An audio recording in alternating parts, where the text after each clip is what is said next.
Um, Good day, everyone. Our Group 4, will start to report under labor relations, particularly the right to self-organization.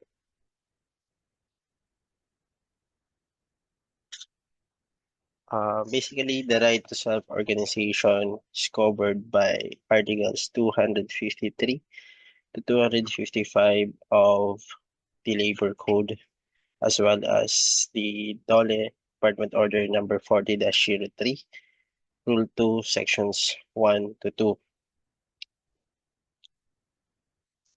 So, um, what is the right to self-organization?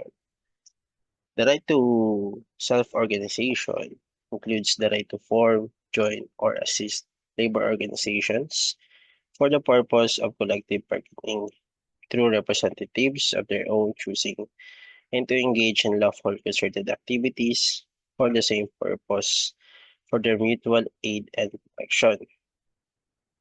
Now, basically, the right to self-organization has its own extent and purposes, which is to form labor organizations and to engage in lawful concerted activities. And its purposes are for collective bargaining and mutual aid and protection. As to the principle of this right to form or join a labor organization necessarily includes the right to refuse or refrain from exercising the said right. It is self-evident that just as no one should be denied the exercise of a right granted by law, so also no one should be compelled to exercise such a conferred right. Also inherent in the right to self-organization is the right to choose whether to form a union for purposes of collective bargaining or a workers' association for purposes of providing mutual aid and protection. So with this, we can identify that there are two types of labor organization, the labor union and the workers' association. The labor union is usually created for purposes of collective bargaining, while the Workers' Association is created for purposes of providing mutual aid and protection. And this right is voluntary. The right to self-organization is voluntary. The right to join or not to join. So when is an employee entitled to the right to self-organization? According to the same order, any employee, whether employed for a definite period or not, shall, beginning on the first day, if his or her service be eligible for membership in any labor union. Now, let's proceed to the covered employees um, under the same department order. Um, it provides that all persons employed in commercial, industrial, and agriculture enterprise, including employees of GOCCs without original charters, established under the Corporation Code, as well as employees of religious, charitable, medical, or educational institution, whether operating for profit or not, shall have the right to self-organization and to form, join, or assist labor unions for purposes of collective bargaining. All other workers, including ambulant, intermittent, and other workers, the self-employed, rural workers, and those without any definite employers, may form labor organizations for their mutual aid and protection and other legitimate purposes, except collective bargaining. So with this provision, These kind of employees or persons are under the private sector. So later on, we will also identify those persons under public sector who can exercise the right to self-organization. Um, for example, the employees in the public service. Employees of GOCC shall have the right to organize and to bargain collectively with their respective employees.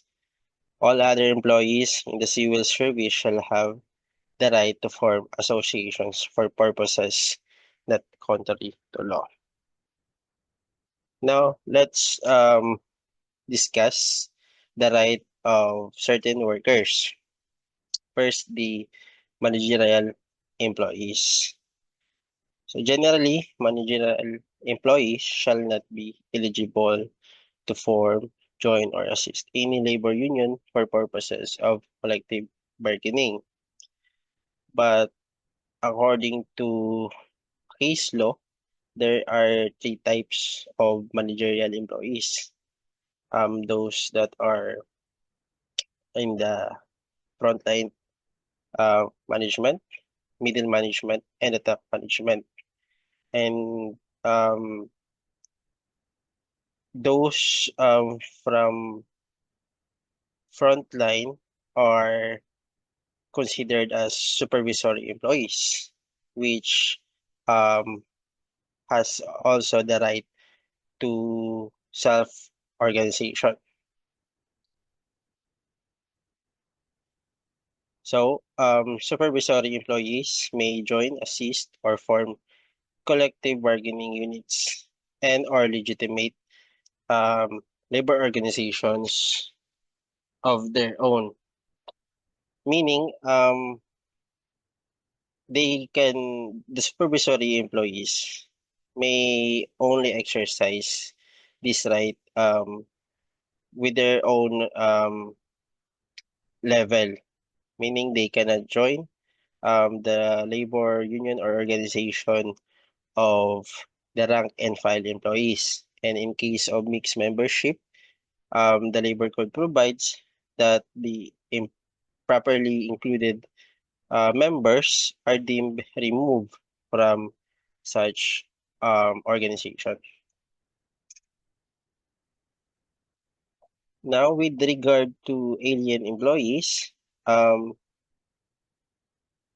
alien employees with valid working permits issued by the DOLE may exercise the right to self-organization and join or assist labor unions for purposes of collective bargaining if they are nationals of a country which grants the same or similar rights to Filipino workers.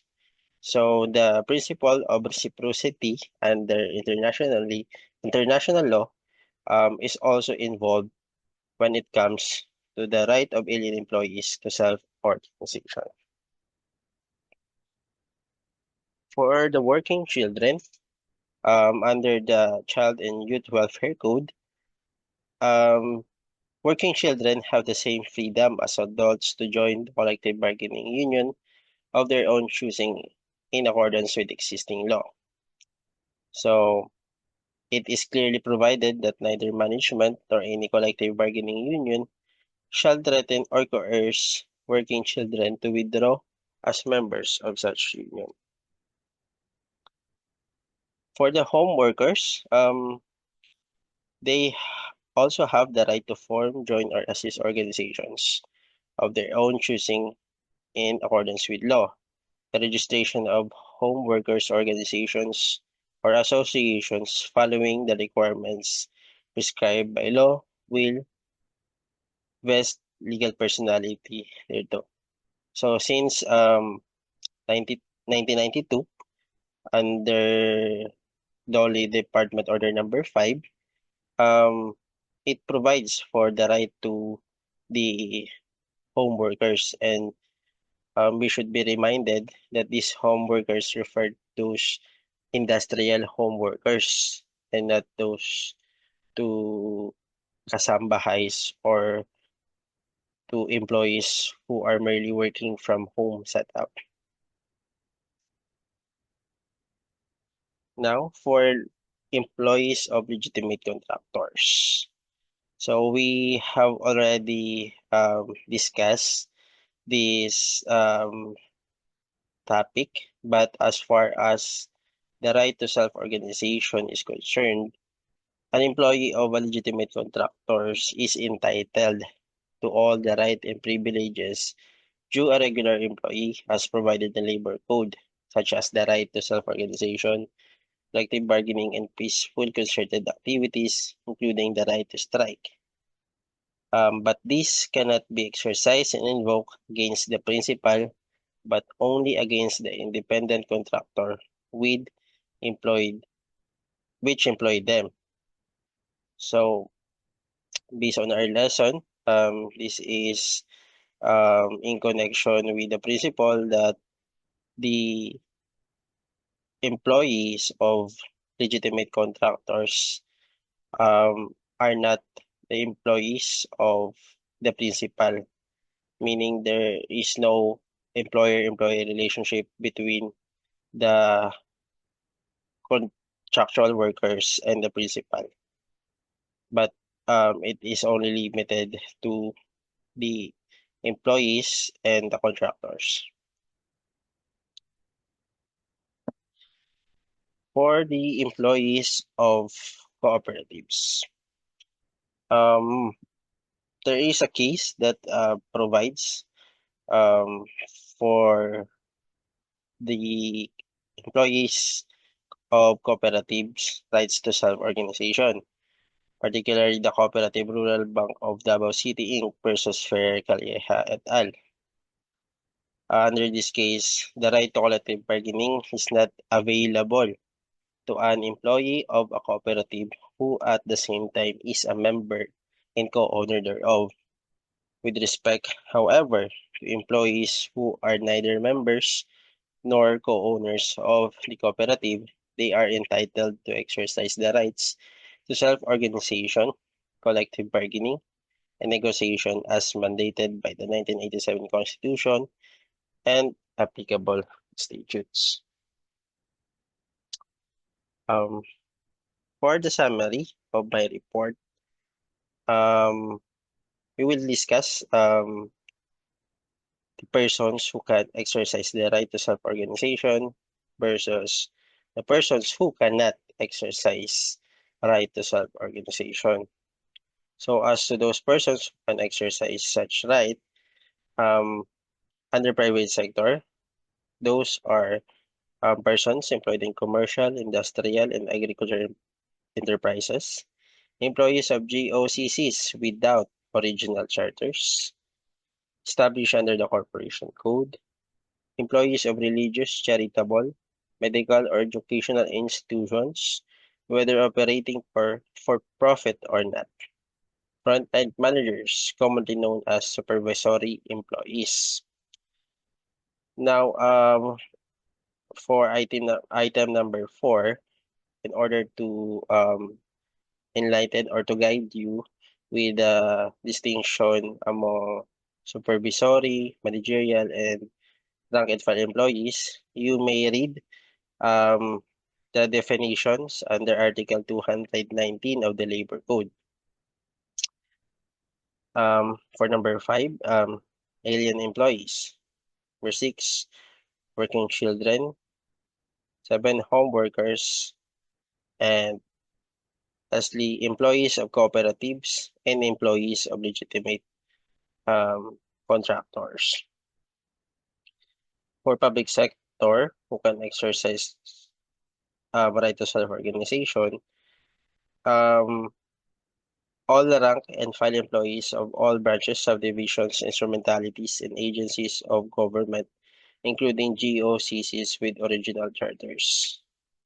So, as you can notice, in private sector, there are kinds of um, three levels of employees, the managerial, supervisory, and rank and file employees. On the other hand, in public sector, there are two, the high level employees and the rank and file employees. Um, for the persons who cannot exercise right to self-organization, under private sector, number one, managerial employees, particularly the top management and middle management. And number two, the confidential employees. And under public sector, the high-level employees whose functions are normally considered as policy making or managerial or whose duties are of a highly confidential nature.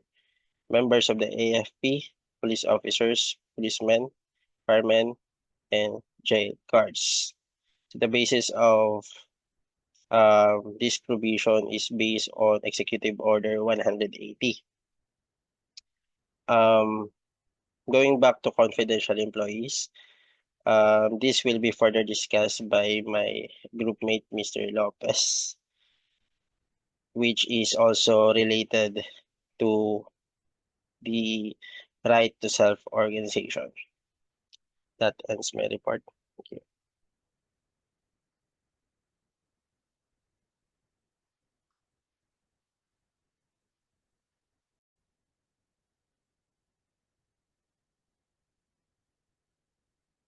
Hello, as discussed by Mr. Tubo, one of the persons who cannot exercise the right to self-organization are confidential employees.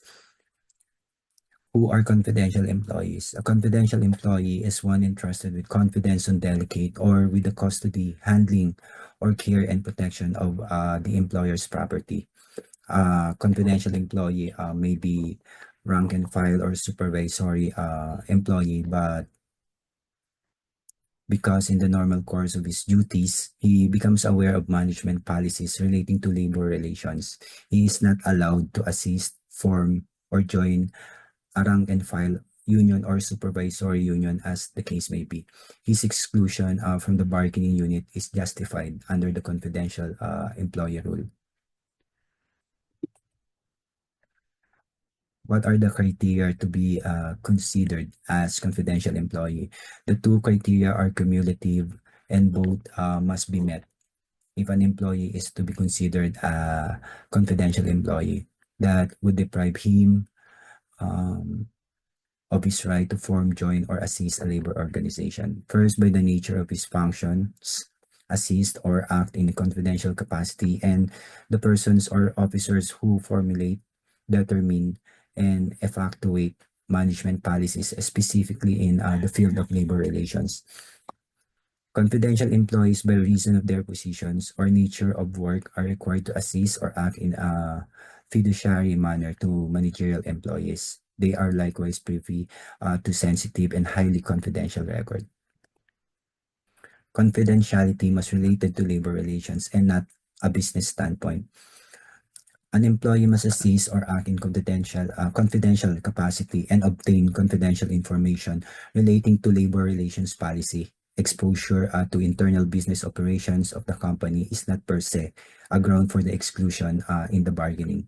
The mere access of an employee to confidential labor relations informations, which is merely incidental to his duties and therefore knowledge thereof, is not necessary in the performance of said duties, does not make such employee a confidential employee.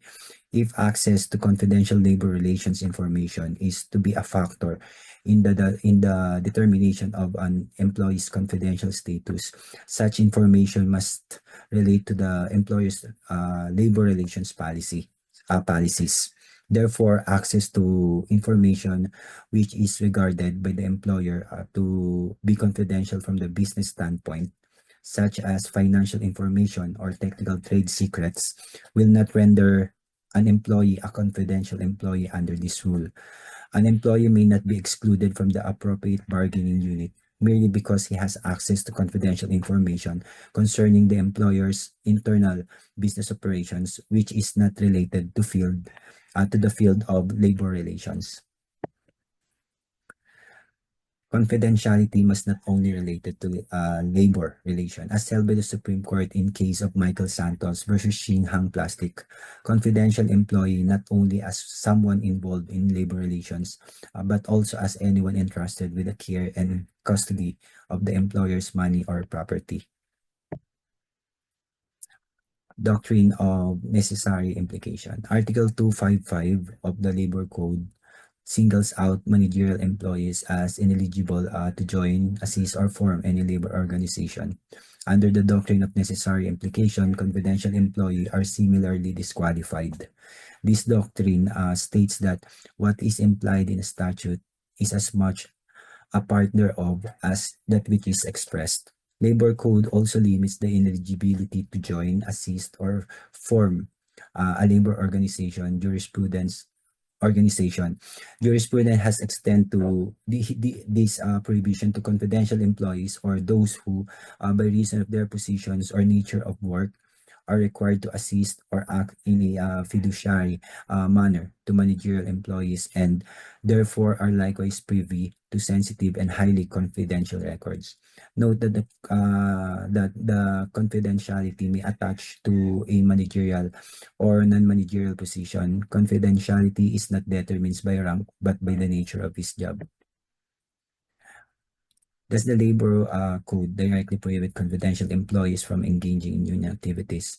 Article 255 does not directly prohibit confidential employees from engaging in union activities. In Chua versus Civil Service Commission, the Supreme Court explains that their disqualifications proceed merely from the application of doctrine of necessary implication, because what Article 255 singles out as ineligible to join, assist, or form any labor organizations are managerial employees. By necessary implication, confidential employees are similarly disqualified. This doctrine states that what is implied in the statute is as much a part thereof as that which is expressed. Reason why the positions of confidential employee are included in the disqualification.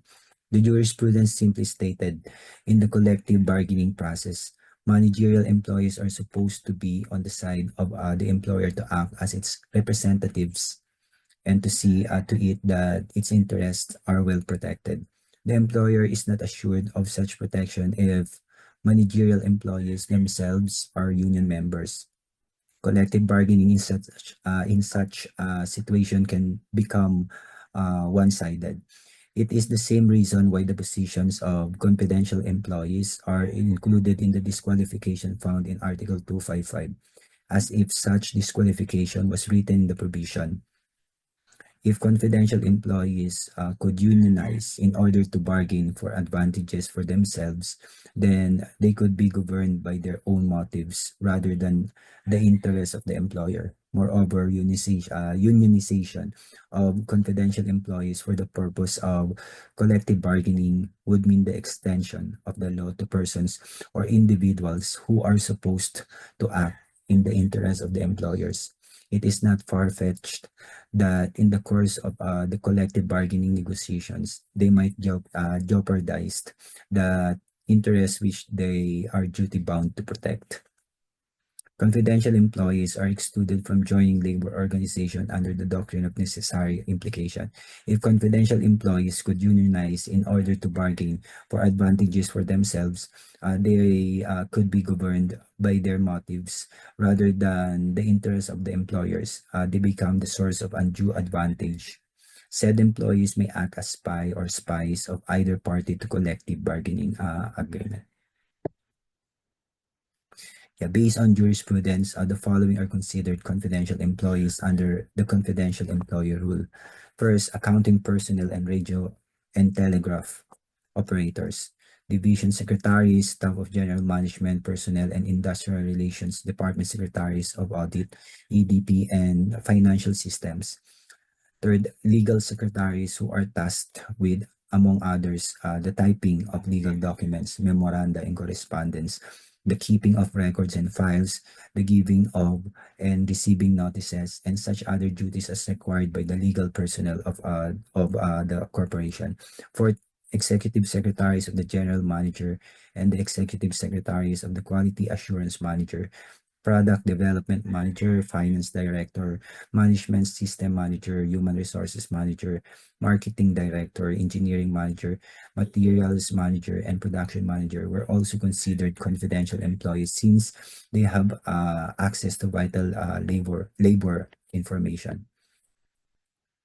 Confidential employees allowed to join unions. Confidential employees are not absolutely prohibited from joining unions. This is the correct view since confidential employees are allowed to join unions in some cases.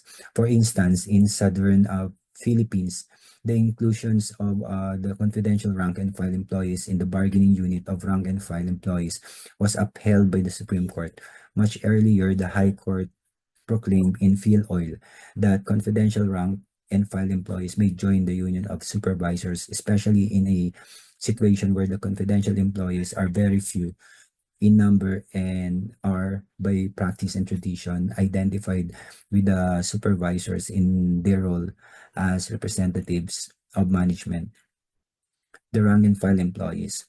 Such identity of interest has allowed their inclusion in the bargaining unit of supervisors for purposes of collective bargaining. They remain employees in relation to company as their employer.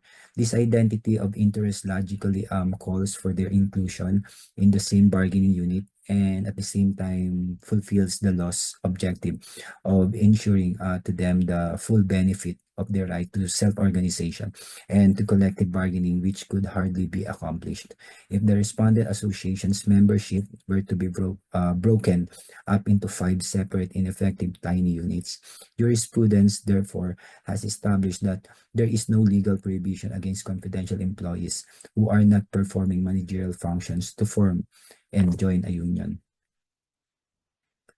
Separation of unions doctrine, inapplicability of said doctrine. RA number 9481 amended Article 255 by adding the phrase the rank and file union and the supervisors union operating within the same establishment may join the same federation or national union.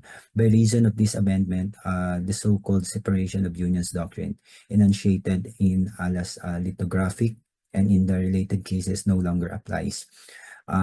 In ruling in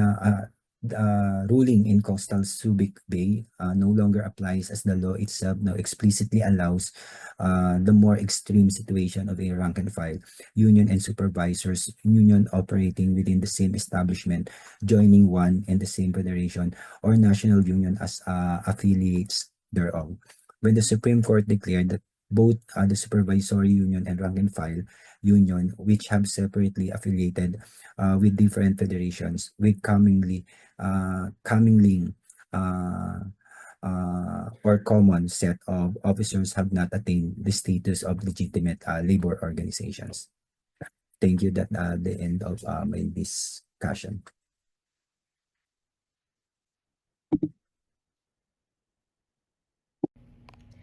Thank you, classmates. I'm Katrina Joy Bagtas. I'm here to report about commingling or mixed membership. Under DOLE, Department Order Number 40-03, Rule 1, Section 1E,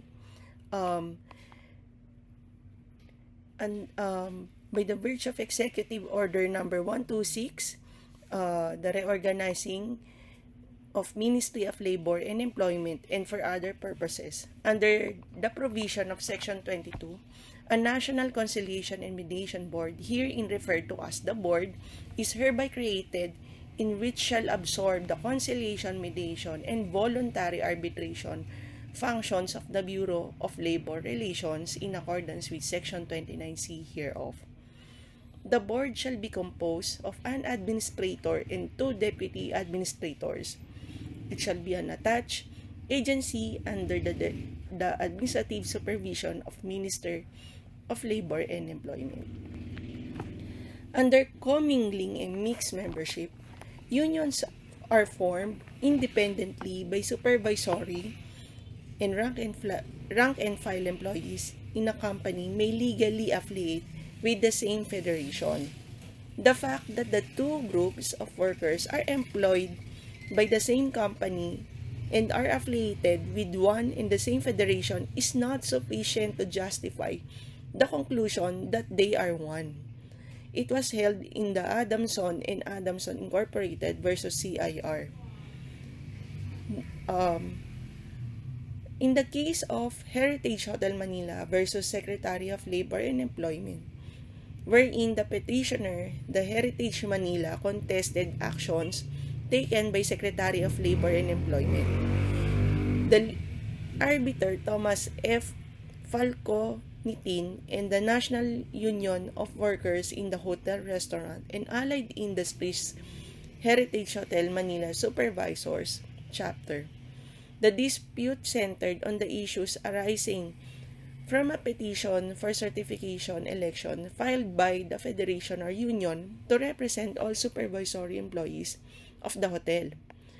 So the issue here is whether the pendency of a petition for cancellation of union registration initiated by the petitioner on the basis of alleged mixed membership and failure to meet reportorial requirements should suspend or bar the conduct of certification of election.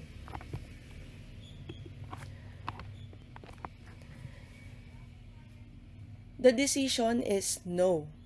In 1989, amended Omnibus Rules was on June 21, 1997 by the Department Order No. 9, Series of 1997.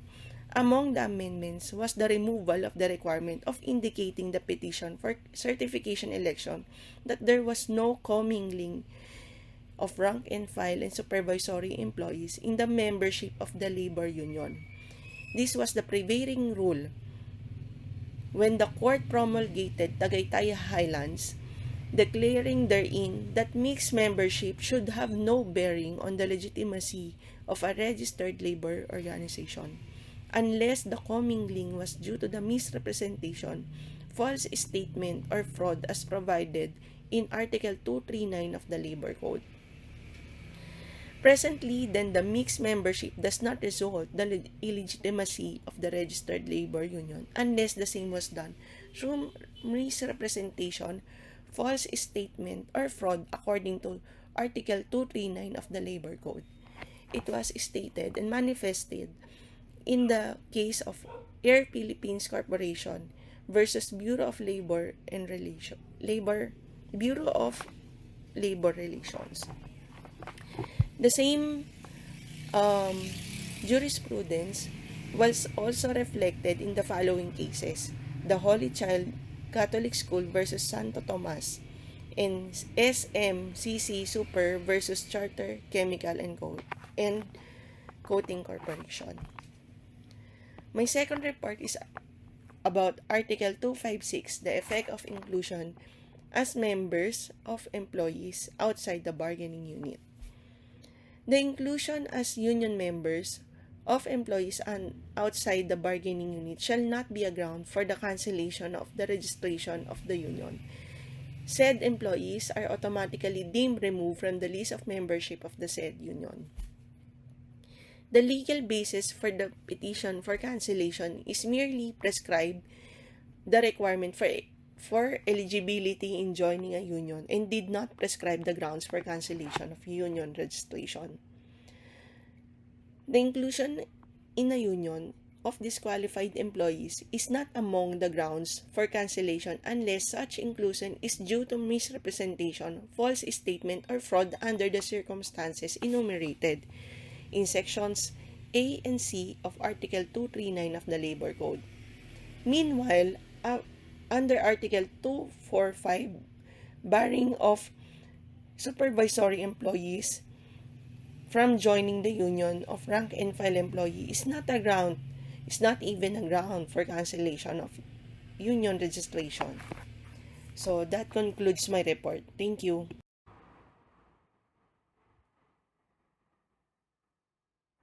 Okay, so good afternoon, everyone. So for my part, I will be discussing some key provisions of the Labor Code of the Philippines related to labor unions, specifically focusing on the registration, chartering, and the cancellation of registration. So we'll look at Articles 240, 241, 245, and 247 of the Labor Code. Before diving into the specifics, it's important to recognize some of the most notable labor unions in the Philippines. So, I'm pretty sure you're very much familiar with this organization since we've read cases about them in our previous subjects, such as statutory construction and constitutional law. So, you see here the Federation of Free Workers, PALEA, Kilusang Mayo Uno, National Federation of Labor National Federation of Labor Workers. We have here PALEA and BPO Industry Employees Network. So these organizations are registered and operate under the jurisdiction of the Bureau of Labor Relations, so which is part of the Department of Labor and Employment. So the Bureau oversees union operations, ensuring they comply with legal standards stated in the Labor Code of the Philippines. So to understand the main concepts, so let's define first a few terms. So these are terms that you need to remember or keep in mind as we dive into the concepts that we will be discussing moving forward. So we have here labor organization, union, legitimate labor organization, independent union, labor organization, and worker association. Okay, moving forward, we have here the requirements of registration. So, Article 240 of the Labor Code outlines the requirements for union registration. So, to be officially recognized, a labor union must apply to the DOLE and submit the necessary requirements, including a constitution and bylaws, a list of members, and a proof of uh, that is that the organization is organized. Once registered, the union gains its legal personality and they're entitled to the rights and privileges granted by the law. Next, Article 241 of the Labor Code.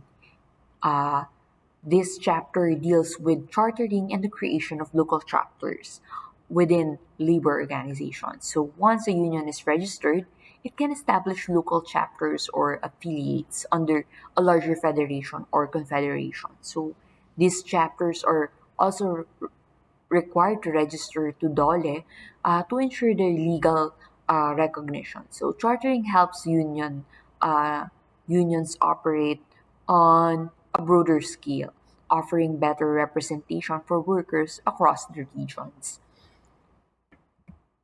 So here's a quick comparison of registration and chartering. So you see, um, registration is more of the initial process that gives a union legal standing and the right to operate, while chartering allows them to expand its reach by forming local chapters or joining a national federation. So, while registration is about establishing legitimacy, chartering is about structuring and expanding the union's scope.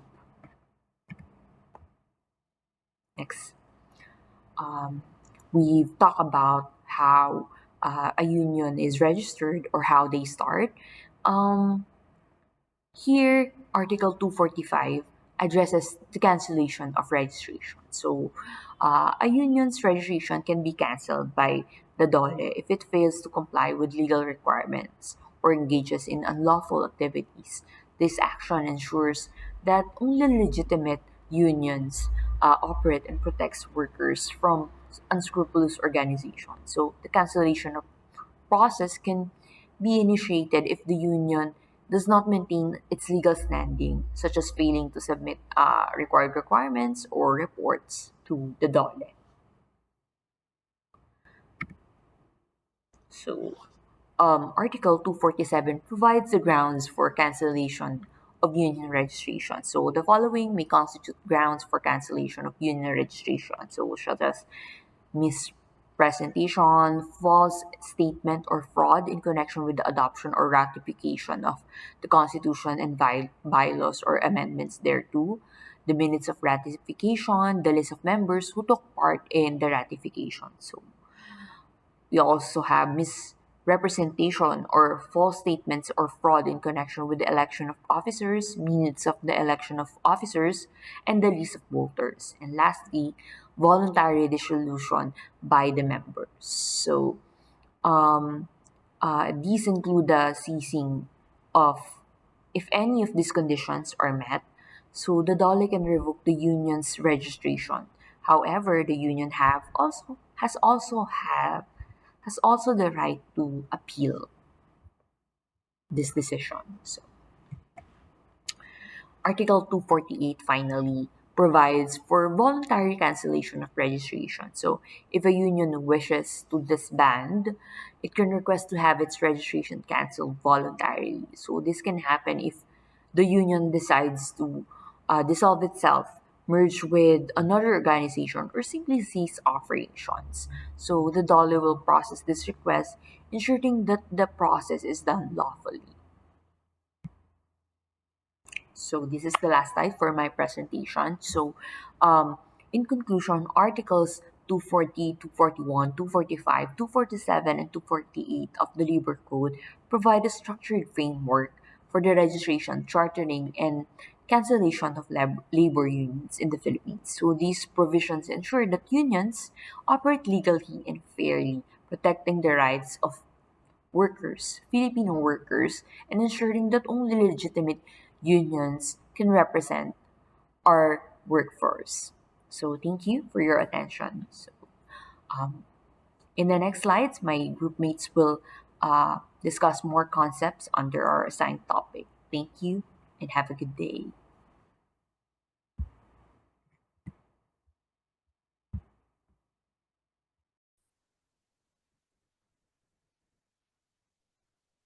Good afternoon, everyone. I am Daryl Shane de la Cruz, um, part of the Group 4, which is assigned to discuss the right to self-organization.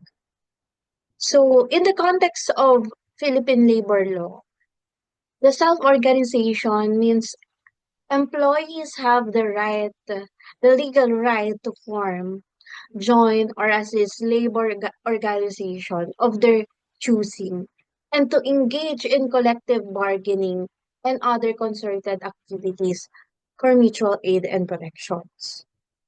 So the Constitution guarantees this right for all the workers, even in a private, may it be in the private sector or public sector. So it is a constitutional right that shall be enjoyed for all the workers or laborers. So this right encompasses the ability to form unions, as mentioned earlier in one of my in one of the report of my group mates, to join existing ones, and of course to engage in a collective bargaining, which will be discussing later on. And the employers are prohibited. They are prohibited from interfering with or restraining or coercing employees in the exercise of their self-organization. Because the right to self-organization is a cornerstone of labor relations, promoting the industrial democracy, fairness, and workers' dignity. So it should be properly exercised by the workers. And the employers are prohibited to interfere with this right of self-organization. So this also gives the right to the employees to negotiate a better wages working conditions, and even their benefits. They have this kind of um they can have this kind of agreements with the employers way where they can feel confident and of course um be heard by the employers. So of course these rights are still subject for limitations. Okay. Though um it is a constitutional right, it is subject for a certain limitation, such as the strike or stoppage of work shall not disrupt essential public services because as we all know that's prohibited by law. And as mentioned earlier, the supervisors are not eligible for membership in a labor organization of employees under their supervision. So if the union or the labor organization is for the rank and file, the supervisor cannot engage with or cannot be um, um, a member of such organization. But they can still, of course, form a separate organization for their own. So, may mga samahan ng mga supervisor, ganyan. And may mga samahan ng mga laborers. Pero hindi pwedeng makisama si supervisors kay sa mga rank and file. Because of course, they are under their supervision. So, as mentioned earlier, no, the collective bargaining, okay, union shall be certified. And in order to legitimize the labor union, it shall um go under the process. Okay? It shall secure a certificate. So today I will reporting to you the SEBA, or also known as exclusive bargaining representative.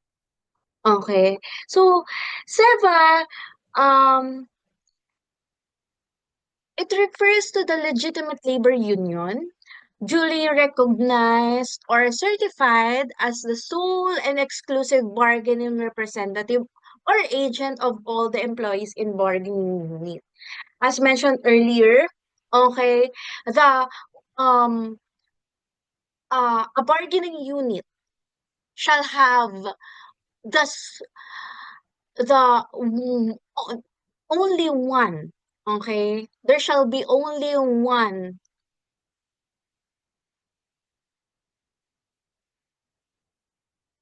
labor organization which is legitimate, certified by the DOLE. Okay? And this shall be through the certification. Okay? So in order for that for a labor organization to effectively exercise their purpose, to interfere, to engage with the employer, to agree with their employer, there shall be a certification to secure. Okay? And the DOLE, Order Number 40, Series of 2003, which is as amended by A1 and recently amended by the year of 2022, provides a guidelines, procedure, in order for an organization to be legitimized. Okay, number one is, of course, an organization shall file a request. Okay, which indicates the name and address of the requesting legitimate labor organization. Second, name and address of the company where it operates. Third, bargaining units sought to be represented, approximate number of employees in bargaining unit, and statement of the existent and non-existent non-existence of the other labor organization. So, later on, I will discuss to you why there is uh why there's such a word as existent and non-existence labor organization in one in bargaining unit. So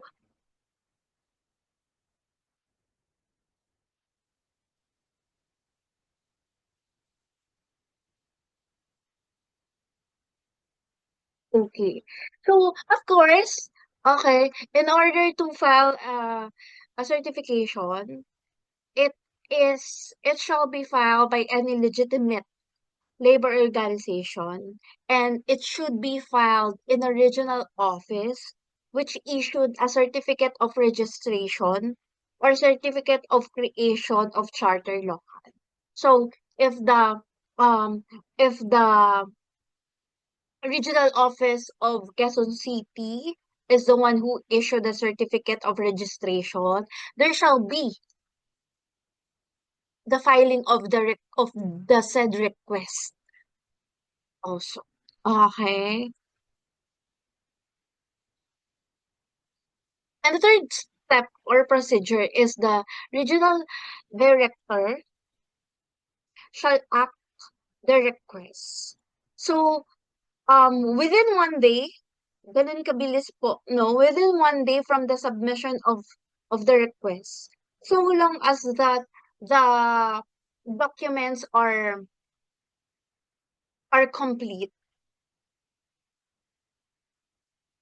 the regional director shall act upon the request.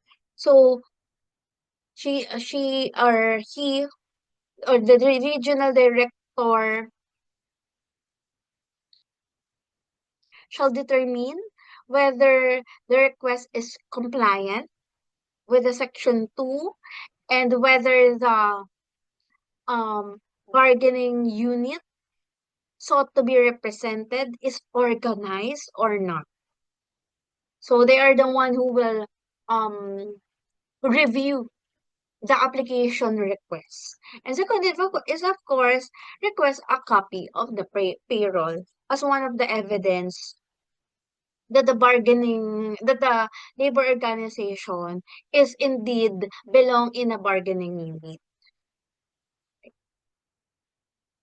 So if the regional director finds the information or the documents deficient, the regional director shall advise the requesting union or local comply within 10 days from the notice. Within the 10-day um receipt from the notice. Okay? So failure to comply within the prescribed period shall be the withdrawal of the request.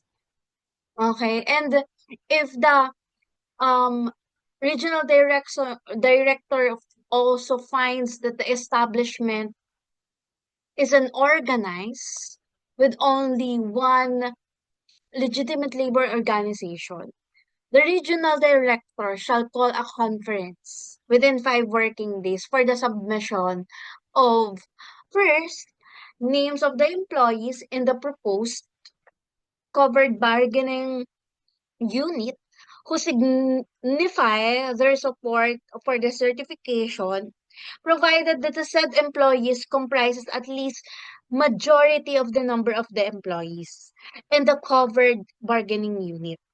Second is the certification under oath by the president of the requesting union or local that all documents submitted are true and based on his or her knowledge.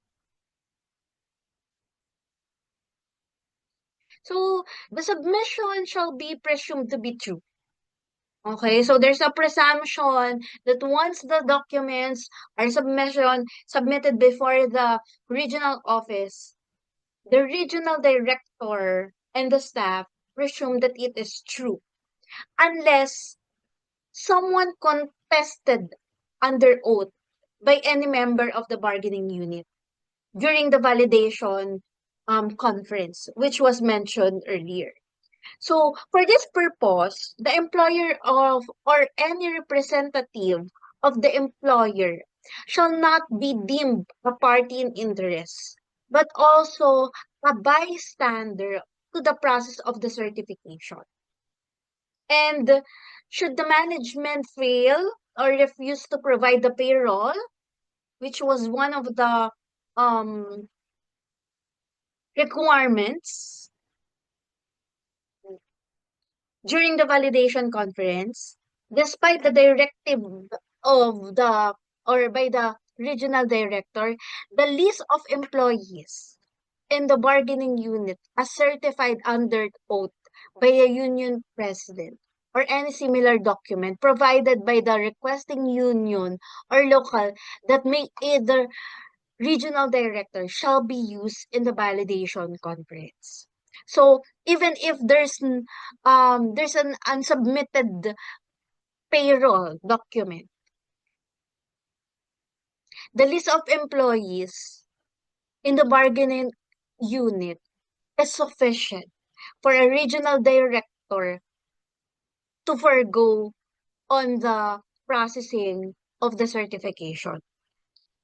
If the requesting union or local fails to complete the requirements without any valid reason, the request shall be referred to the election officer for the conduct of certification election pursuant to Rule 9 of the Rules of DOLE. And however, should the failure to complete the requirements be justifiable, the requesting union or local shall have 10 working days from notice to comply with the same. So the validation proceeding shall not be exceeded for the total of 15 days. 15 working days from the date of first validation conference. The regional director shall not be constrained to issue the SEBA certification within 3 days if the documents are complete. So if wala namang hassle, there's no reason for a regional director to issue such certification. So the SEBA certification shall be posted,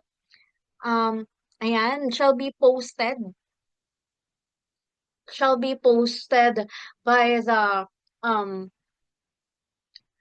regional director, okay?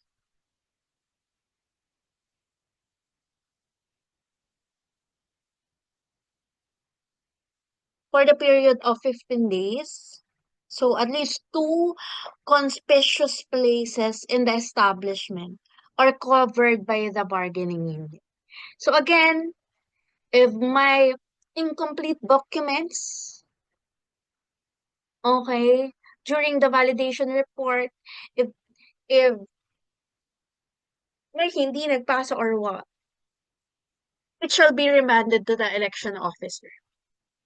But if the requirements are found to be complete, duly accomplished, the regional director shall issue a SEBA certification. Okay? So, jurisprudence provides that the employer has no business nor power to declare any union to the SEBA for collective bargaining purposes at it is exclusive prerogative of the workers. So whether or not they want to be represented, and if they do, who will represent them? So the employers, to sum it up, the employers has no wala silang say dito. It is within the exclusive prerogative of the workers. So here's the example which I found in the Google. Okay, example or sample certification of SEBA. So, what are the effects of the SEBA? Okay, sum it up. What is the effect of the certification? The certified union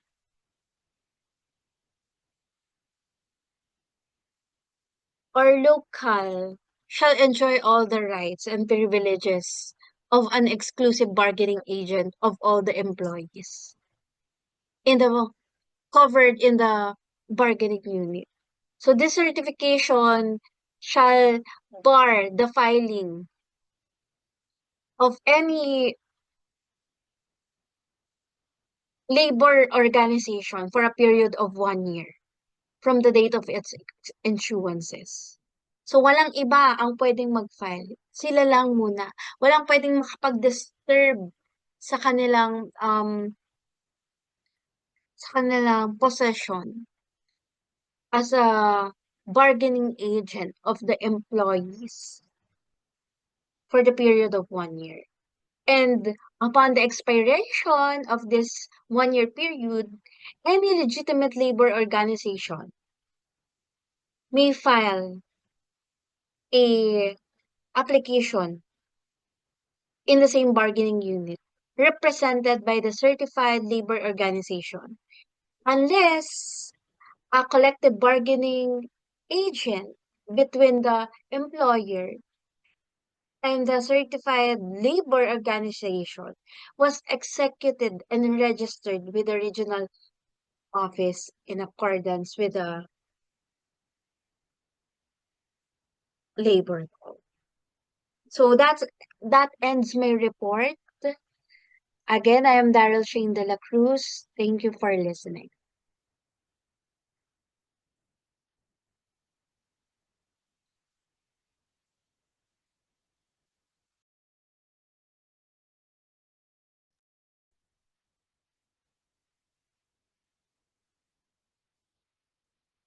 Good afternoon.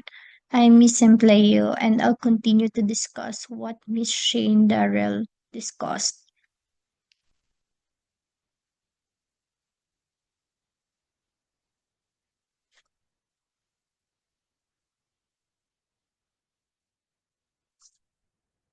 Good afternoon. I'm Miss Empleo and I'll continue to discuss the consent election. Consent election refers to the process voluntarily and mutually agreed by the contending unions of determining through secret ballot the SEBA of the employee in a appropriate collective bargaining unit for the purposes of collective bargaining with the employer. It is conducted with or without intervention of the DOLE. Distinction between the consent election and certification election. First, consent is held upon the mutual agreement of the contending union. It is with or without the control of the and supervision of the DOLE. It is voluntary mode of resolving labor dispute. It is given highest priority. It must be at least two or more contending union. It may be conducted during the pendency of the certification election. For the certification election, mutual consent of the parties is not required. It is always conducted under the control and supervision of the DOLE. Although it is non-adversarial, compulsory method of the adjudicating a labor dispute. It is only when the contending union fail or refuse to submit their representation dispute in the conduct of the consent election. Last, it involves only one petitioner union. Next is the bar rules or the rules prohibiting the petition for certification election.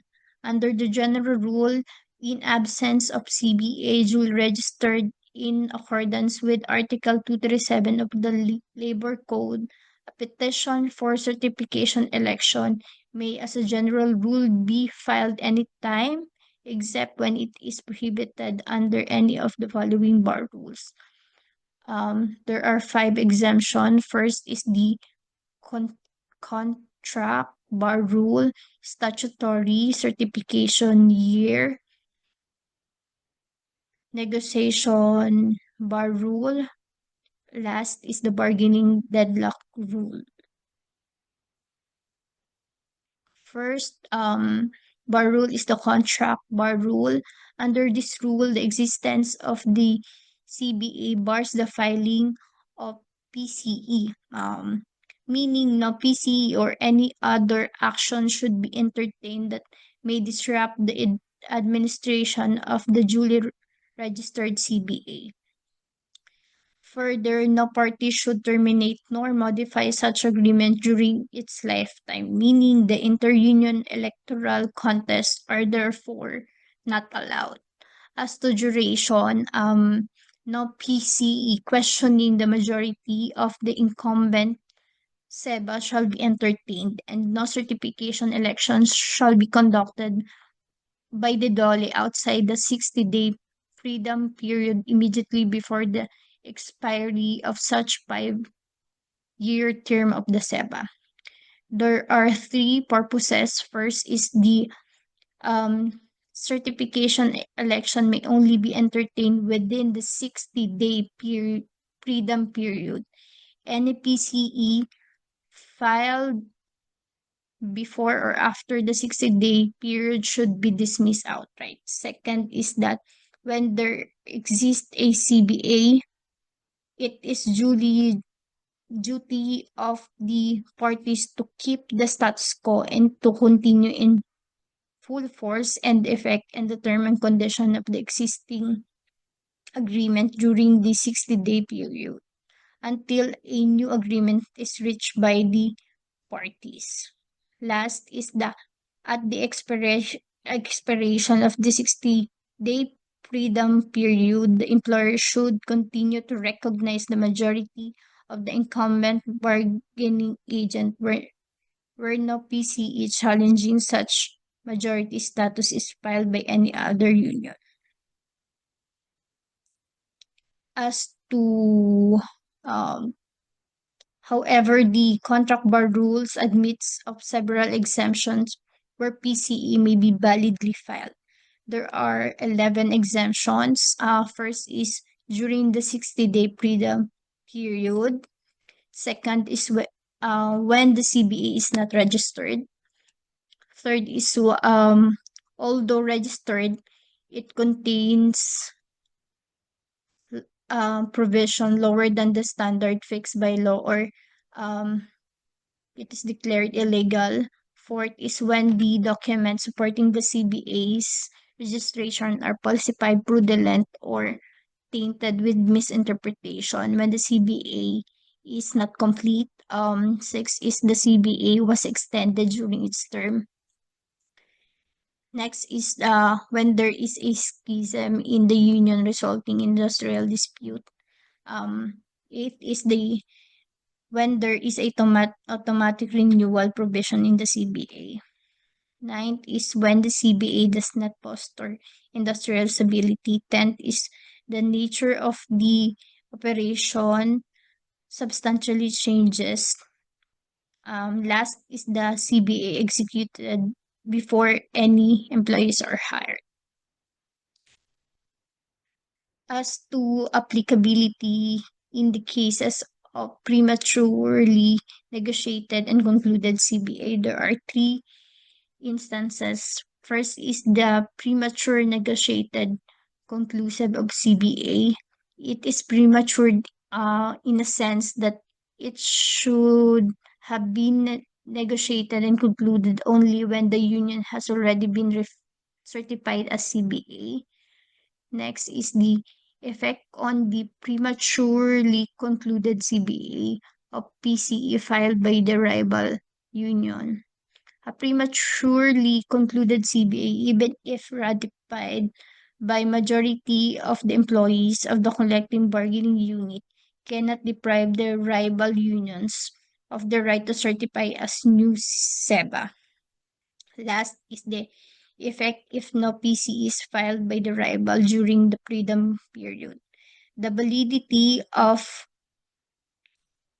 CBA renegotiated and concluded by the employer in the existing SEBA before the arrival of 60-day freedom period is unassailable if no PC is filed by the rival union. Next bar rule is the statutory bar rule. Under this rule, an election cannot be held in any bargaining unit in which a final and valid election was concluded within the preceding 12-month period. First, for the reckoning of 1-year period, the Labor Code does not provide any provision on this rule, but the rules to implement the Labor Code embody a rule that bars the filing of PCE within 1 year from the date of the validity of the certification, consent, runoff, or rerun election where no file on the result thereof was made. If there is an appeal from the order of the mediator arbiter, the running of the 1-year period is deemed suspended until the decision has become final and executory. Next is the 1-year period may either be statutory bar or certification year bar. It is called statutory only when there is no SEBA has been certified as such in the certification, consent, runoff, or rerun election. If there was, then it is denominated as certification year bar. Next is the statutory bar rule does not preclude the conduct of rerun or runoff election in the situation where it becomes necessary. The 1-year period how recon. First is the statutory bar begins to run on the actual date of the prior election, while the certification year bar begins from the date the SEBA was certified. Kindly take note that if prior election resulted in a vote for no union, the 1-year period ran from the date of the election. For the applicability to rerun or run-off election, rerun election should be held by the following. First, in the case of Taiwan, within 10 working days after the posting of the notice of the rerun election. Second, in case of failure of election within 6 months from the date of declaration of the failure of election. Rerun is required to be conducted within 10 days from the close of the election proceedings between the labor union receiving the two highest number of votes. If there is no objection or challenges which, if sustained, can materially after the result.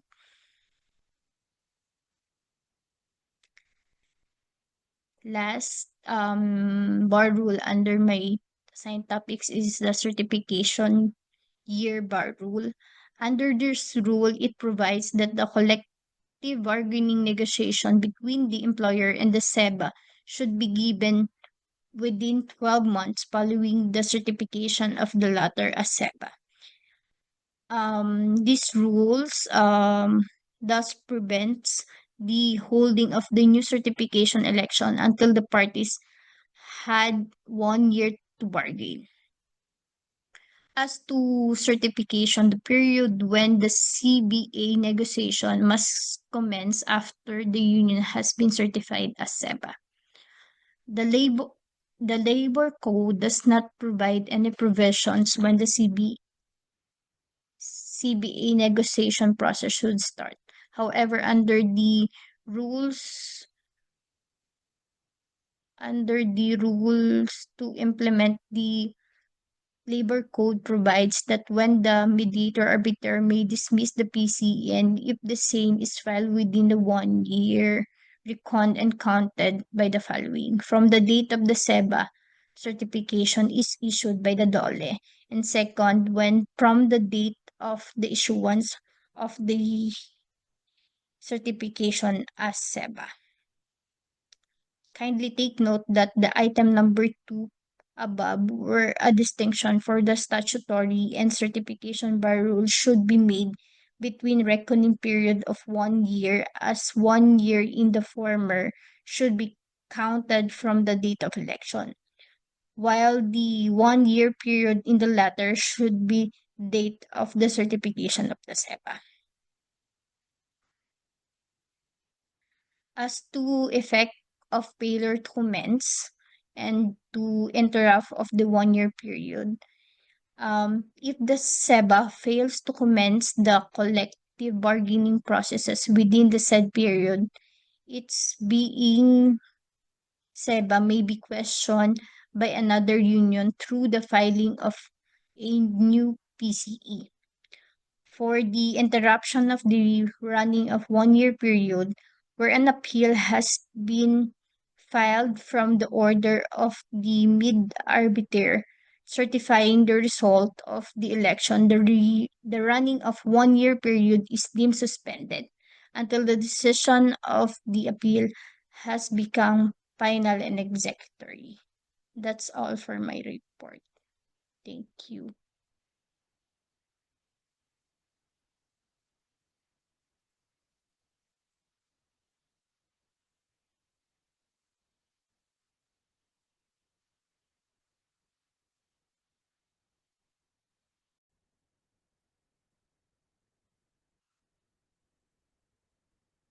Hello, I will continue Ms. Empleo's discussion on bars to the holding of certification election.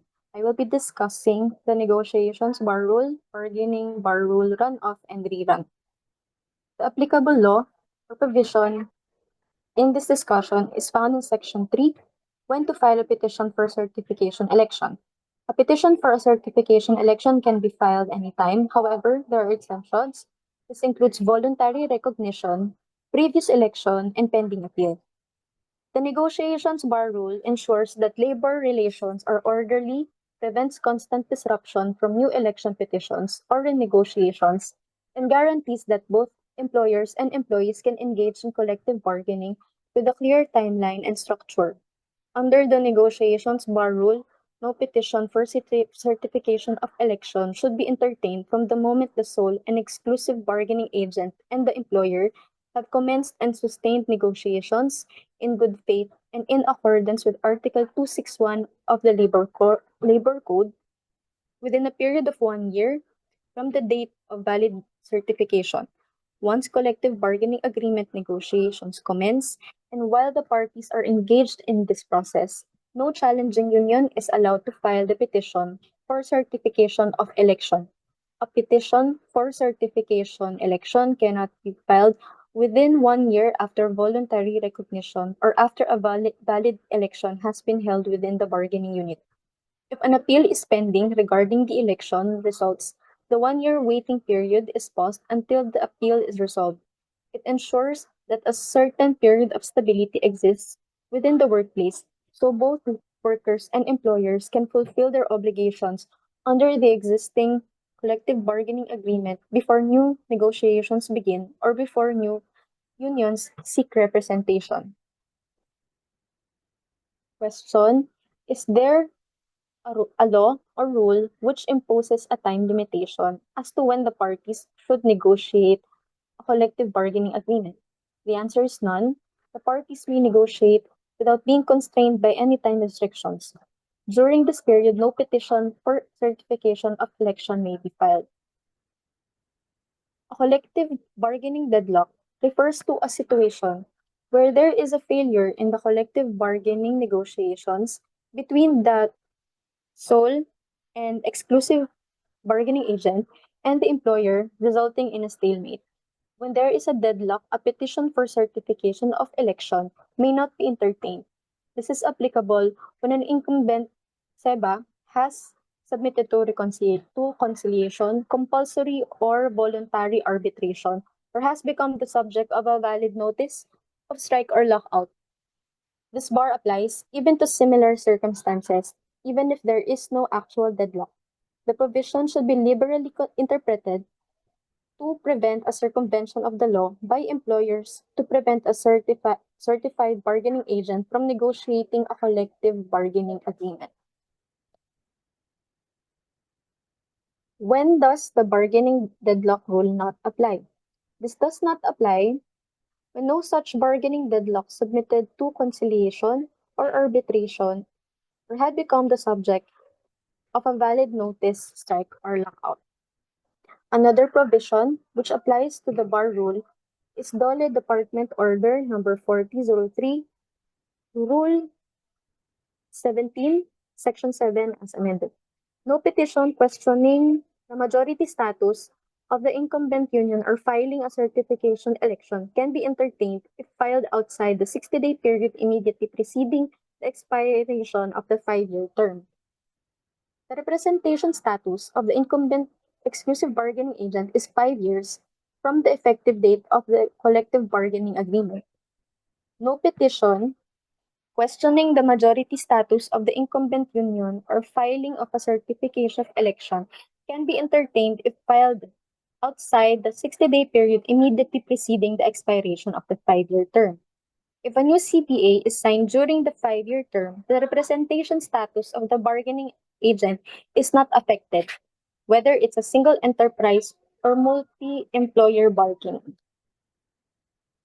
Next, we now go to the failure of elections, rerun, and runoff.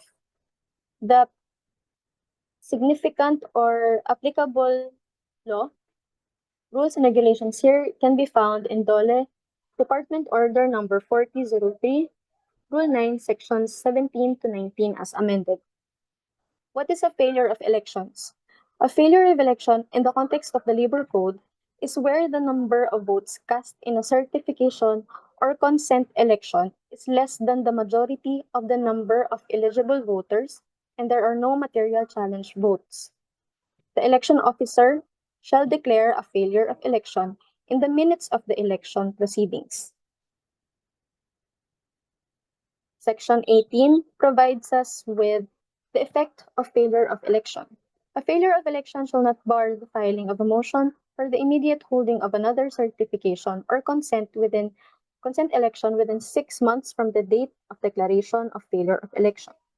Section 19, meanwhile, provides us the action on the motion. Within 24 hours from receipt of the motion, the election officer shall immediately schedule the conduct of another certification or consent election within 15 days from the receipt of the motion and cause the posting of the notice of certification election at least 10 days prior to the scheduled date of election in two most conspicuous places in the establishment. The same guidelines and list of voters shall be used in the election. In case of failure of election, corrective actions are done, which includes a rerun and runoff election. Runoff election refers to an election between labor unions receiving the two highest number of votes in a certification or consent election with 3 or more choices, where a certified or consent results in none of the 3 or more choices receiving the majority of the valid votes cast, provided that the total number of votes for all contending unions is at least 50% of the number of votes cast. A rerun election is called for when there is a tie or failure of election in a certification election involving 2 or more unions. This ensures that the union has selected clear support from a majority of voters. A rerun election is also conducted to break a tie in a valid certification election or when there is a need to cure a failure of election. Certification election is invalidated or nullified by a multitude of reasons that negate the true will, undistorted desire, and informed choice. There is also a failure of election when less than the majority of a number of eligible voters participated on the election, and there are no challenge votes that could materially change the results of the election.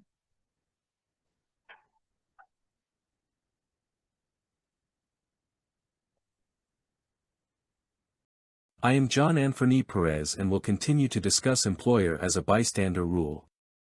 In all cases, whether the petition for certification election is filed by an employer or a legitimate labor organization, the employer shall not be considered a party thereto with a concomitant right to oppose a petition for certification election. The employer's participation in such proceedings shall be limited to 1. Being notified or informed of petitions of such nature, and 2. Submitting the list of employees during the pre-election conference should the medarbiter act favorably on the petition. Article 271, former Article 258a, is provision brought about by the passage and implementation of Republic Act No. 9481 which lapsed into law on May 25, 2007, pursuant to the mandates of Article 7 Section 27, 1, of the 1987 Constitution. This new provision of the law has incorporated the long-held principle in jurisprudence that in determining the collective bargaining representative of the employees, the employer must assume a bystander role. Bystander rule. A certification election is the sole concern of the workers. The only exception is where the employer has to file a petition for certification election pursuant to Article 270 of the Labor Code because it was requested to bargain collectively.